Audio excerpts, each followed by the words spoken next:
தமிழக பாஜக தலைவர் அண்ணாமலை செய்தியாளர்களை சந்தித்து வருகிறார். அந்த நேரடி காட்சிகளை பார்க்கலாம். பிடி அரசகுமார் வந்திருக்காங்க. அரசகுமார் என்ன பிஜேபியில் தான் இருந்தாங்க. இன்னைக்கு திமுகவுடைய செய்தி தொடர்பாளராக இருக்கார்.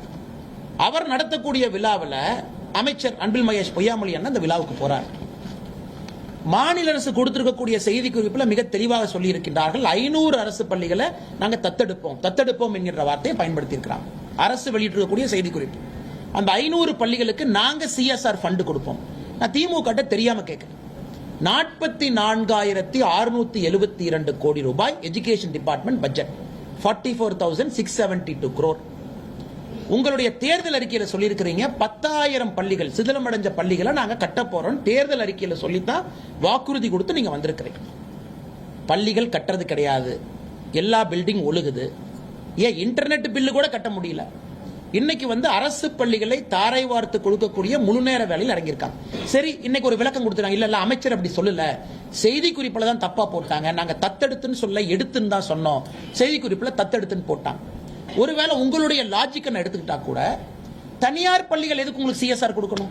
சார், தனியார் பள்ளி என்ன வீட்டில் மரம் காய்க்கிற பணம் வச்சிருக்காங்களா? தனியார் பள்ளியினுடைய அரசகுமார் என்ன வீட்டில் போய் கை தொட்டினா அந்த மரத்துல இருந்து பணம் வருமா? மிடில் கிளாஸ் மக்கள் தனியார் பள்ளியில படிக்கிறவங்க காசு வாங்கித்தான் நீங்க CSR ஃபண்ட் கொடுக்குறீங்க. அப்ப அங்க படிக்கக்கூடிய குழந்தைங்க ஃபீஸ் ஏத்துறீங்களா?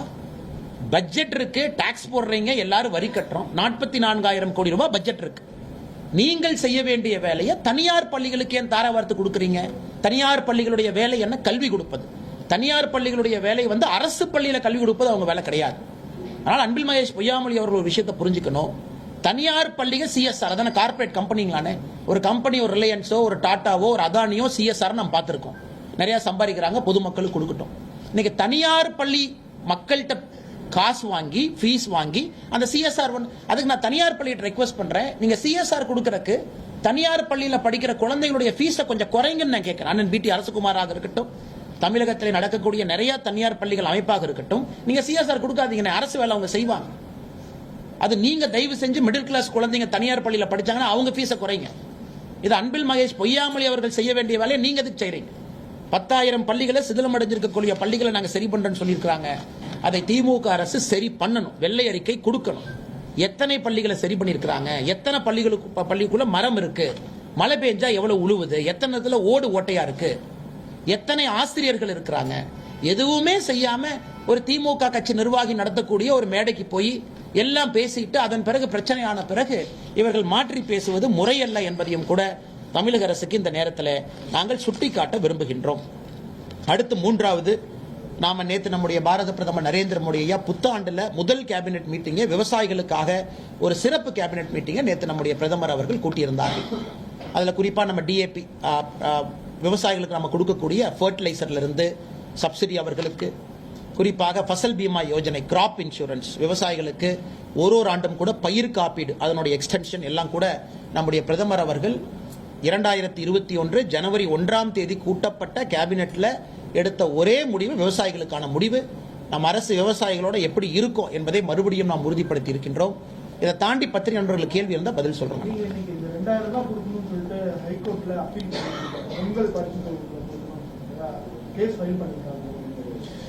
பாரதிய ஜனதா கட்சியை பொறுத்தவரை பொங்கல் பரிசு தொகை என்பது காலம் காலமாக ஆண்டாண்டுல மக்களுக்கு கொடுக்கக்கூடிய ஒரு பரிசு, எல்லா ஆண்டும் கொடுக்கிறோம். இது இவர்கள் எங்கேயோ இருந்து புடுங்கி யாரும் கொடுக்கலீங்கன்னா, ஒரு அரசு பட்ஜெட் போடும் போதே அவங்களுக்கு தெரியும் இதற்கான ப்ரொவிஷன். ஏன்னா எல்லா வருஷமும் கொடுக்கிறோம். திமுக ஆட்சிக்கு வந்தவுடன் 21 தொகுப்பை கொடுத்தாங்க. அது உங்களுக்கு தெரியும். எல்லாம் போய் அந்த பாவு மாதிரி சர்க்கரை எல்லாம் கொடுத்தாங்க, எல்லாம் பக்கெட்ல பிடிச்சிட்டு வந்தோம். அதன் பிறகு போன ஆண்டு கொடுக்க மாட்டேனாங்க, எல்லாரும் சண்டை போட்ட பிறகு 1000 ரூபாய் கொடுத்தாங்க. ஒரு ஆண்டும் இதே பிரச்சனையை செய்யறாங்க. அதனால் பொங்கல் என்பது மக்கள் எதிர்பார்க்கக்கூடிய ஒரு பண்டிகை. மக்களுக்கு செலவு இருக்கும், விவசாய பெருமக்களுக்கு செலவு இருக்கும், எல்லோருக்கும் செலவு இருக்கும்.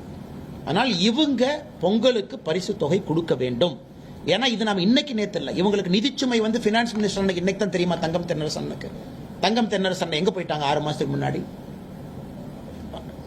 லெஜிஸ்லேட்டிவ் அசம்பிளில பட்ஜெட் தாக்கல் செய்யும் பொழுது தங்கம் தென்னரசனுக்கு நம்பர்ஸ் தெரியாதா? இல்ல அவங்க தேர்தல் வாக்குறுதி கொடுக்கும் போது நம்பர்ஸ் தெரியாதா? எல்லோருக்குமே தெரியும். 1 லட்சம் கோடி ரூபாய் கடன் வாங்குறீங்க. போன ஆண்டு 90,000 கோடி கடன், இந்த ஆண்டு 1 லட்சம் கோடி ரூபாய் கடன் வாங்க போறீங்க. வாங்கக்கூடிய கடனை என்ன சார் பண்றீங்க தெரியாம நான் கேட்கிறேன். நீங்க வாங்குற கடனை என்ன செய்றீங்கன்னு தயவு செஞ்சு சொல்லுங்க. வாங்குற இவ்வளவு கடன் வாங்கி உங்களால் 1000 ரூபாய் கொடுக்க முடியலன்னா என்ன நீங்க அரசு நடத்தி கொண்டிருக்கின்றீர்கள்? 2000 ரூபாய் கொடுக்க முடியல. ஆனால் பாரதிய ஜனதா கட்சியினுடைய வழக்கறிஞர் பிரிவு அவங்க போராட்டத்தில் இறங்கி இருக்கிறாங்க. விவசாயிகள் பிரிவு அவங்க போராட்டத்தில் அவங்க இறங்குவாங்க. ஸோ எல்லா அமைப்புகளுக்கும் நாங்கள் அறிவுறுத்தி இருக்கின்றோம், இதை மக்கள்கிட்ட எடுத்துட்டு போங்க. இவர்கள் பொங்கல் பரிசு தொகை கொடுக்கும் வரை திமுக அரசை நீங்கள் விடக்கூடாது என்று வலியுறுத்தி இருக்கின்றோம். கல்வி விவகாரத்துல மத்திய அரசு மாநில அரசு மிரட்டுவதா அன்பில் மகேஷ் அவர்கள் தெரிவிச்சிட்டாரு. அதாவது புதிய கல்விக் கொள்கையை ஏற்றால் தான் நாங்க நிதி கொடுப்போம், இல்லட்டா கல்வியை நீங்க மாநில பள்ளிகளுக்கு மாற்றுங்க இவங்க தரப்பு கேட்காங்க. எங்களுடைய பிள்ளைகளை நாங்க பாத்துக்கிட்டோம் சொல்லிட்டு அமைச்சர் விளக்கம். ஆனா இந்தியாவில் பாரதிய ஜனதா கட்சியை சாராத ஆட்சிகள் எத்தனையோ நடக்குதுங்கண்ணா, எல்லா ஸ்டேட்லயும் நடக்குது. எந்த மாநிலத்திலும் எழுப்பாத ஒரு புகாரை இங்க இருக்கக்கூடிய நம்முடைய அமைச்சர் பெருமகன் அவங்க எழுப்புறாங்க. PM ஸ்ரீ ஸ்கூல், அந்த 16,000 பள்ளிகள் நம்முடைய பிரதமர் கொண்டு வந்ததே புதிய கல்விக் கொள்கையினுடைய அம்சமாக, தனியாக கொண்டு வரலைங்கண்ணா. அதாவது பள்ளி கல்வியினுடைய தரத்தை உயர்த்த வேண்டும் என்பதற்காக PM ஸ்ரீ பள்ளி, அது 16,000 பள்ளிக்கூடம் எல்லா மாநிலத்துக்கும் சொன்னாங்க, நீங்க வேணுங்கிறத கேளுங்க, நம்ம கொடுக்கிறோம். தமிழகத்தினுடைய முதன்மை செயலாளர் அவர்கள் கடிதம் எழுதுறாங்க, எங்களுக்கு இவ்வளவு வேணும் கொடுங்க. எல்லோருக்கும் தெரியும், கடிதம் எழுதும் பொழுதும் சீஃப் செக்ரட்டரிக்கு தெரியும், அதுல நியூ எஜுகேஷன் பாலிசி தான் அதில் கொண்டு வர வேண்டும் என்பது எல்லோருக்கும் தெரியும். அதில் தமிழ்நாடு மட்டும் விதிவிலக்கு கிடையாது. அதே போல சர்வசிக்ஷா அபியான்ல எங்கேயுமே நம்ம பிக்ஸ் பண்ணல. சர்வசிக்ஷா அபியானுக்கு தான் அமைச்சர் பேசுறாங்க. SSAவை பொறுத்தவரை, அதாவது எந்த அந்த காம்பனண்டா இருந்தாலும் கூட யாரும் எங்கேயும் சொல்லல, நீங்க புதிய கல்விக் கொள்கை ஏற்றுக்கொள்ளவில்லை என்றால் மத்திய அரசு உங்களுக்கு கொடுக்கக்கூடிய பட்ஜெட்டை கட் பண்ணிடுவாங்கன்னு எங்கேயும் சொல்லும். ஆனா ஒரு விஷயத்தை புரிஞ்சுக்கணும், புதிய கல்விக் கொள்கையில பல காம்பனன்ட் இருக்குங்க, பல காம்பனன்ட் ஸ்ட்ரீம் லைனிங். உதாரணத்துக்கு நீங்க ஸ்மார்ட் மீட்டர், மத்திய அரசு அவங்க இன்னைக்கு ரிஃபார்ம் சொல்றாங்க பவர் செக்டார்ல. இந்த ரிஃபார்ம்ஸ் நீங்க செஞ்சீங்க அப்படின்னா நாங்க இவ்வளவு பணம் கொடுப்போங்கிறாங்க. செய்யலினா பரவாயில்ல, நீங்க பணம் கிடைக்காது, உங்க வேலையை நீங்க பாத்துங்க, நீங்களே செய்யுங்க. ஏன்னா நீங்க எலக்ட்ரிசிட்டி ஒரு டிஸ்காம் ஒரு எலக்ட்ரிசிட்டி ஏஜென்சியும் பாத்தீங்கன்னா லட்சம் கோடி ரூபாய் லாஸ்ல இருக்கு, லட்சம் கோடி ரூபாய் டான்ஜெட்கோ உட்பட. அதுக்கு மத்திய அரசு சொல்றாங்க, நாங்க பொறுப்பு ஏத்துக்கிறோம், கவலைப்படாதீங்க, நாங்க உங்களுக்கு ஃபண்ட் கொடுக்கிறோம், கான்ஸ்டிடியூஷன் படி நாங்கள் கொடுக்க வேண்டும் என்கின்ற அவசியம் இல்லை, அரசியலமைப்பு சட்டத்தின்படி பணம் கொடுக்க வேண்டும் என்கிற அவசியம் இல்லை. ஆனா பவர் செக்டர் ரிஃபார்முக்கு நம்ம கொடுக்கிறோம், ஆனா நீங்க ரிஃபார்ம் பண்ணுங்க. அதையும் எப்படி பழி போடுறாங்கன்னா மத்திய அரசு எலக்ட்ரிசிட்டி பில்லை ஏற்ற சொல்றாங்க. அந்த மாதிரி தான் அதை நான் பார்க்கிறேன், எங்கேயும் மத்திய அரசு சொல்லவில்லை. தமிழக பாஜக தலைவர் செய்தியாளர்களை சந்தித்தார். அந்த நேரடி காட்சிகளை பார்த்தோம்.